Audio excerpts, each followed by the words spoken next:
जोहार सानाम कोगे इन्हें साहस रे रसान है दुलड़ गॉड जोहार आपे को ठेन नोआ सोशल मीडिया तेरीते नोआ बेवरा सेटर सरिंग कना जे हिजुक कान 19/4/2023 बुधवार हिलो आंदोपुरे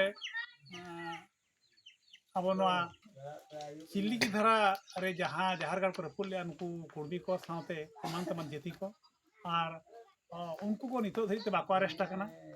और उन जो अब जिते बेले हरिचंदनपुर रैली हुईना उना युतुम ते उन जो को मेन लिया पुलिस प्रशासन पठा खन जे अड़ी उसारा सही बांगमा बरसिंग परे परे गेले अरेस्ट को एखन तेज उना दिन हुई सता कना एन रो बाको अरेस्ट करना अब ओनाते आंदोपुर मिचिल सपड़ाव कना तबे नडे नेहर ताहेना किंजीर दिसम पारगना साथे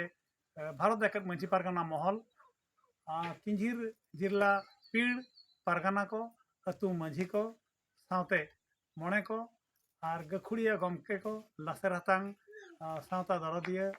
दुलड़िया सावता दुलड़िया बयहा मिसी को आयो बाबा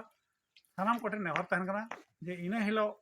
उड़ी सांगे तो सांगे सेटर कादे आंदोपुर मिचिल बो गेले बिली चया और नोडे के अब सब कलेक्टर तकिन बो एमाकिना मेमोरेंडम जे उसारा सही अरेस्ट कोपे और जुदी बापे अरेस्ट को एनखान हिजुक कान दिन रे किंझिर जिला रे महारेली सपड़ाव मेनते आपे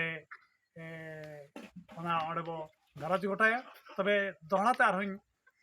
नेहर बना भारत जाकर मंझी पारगना महल केंदुझर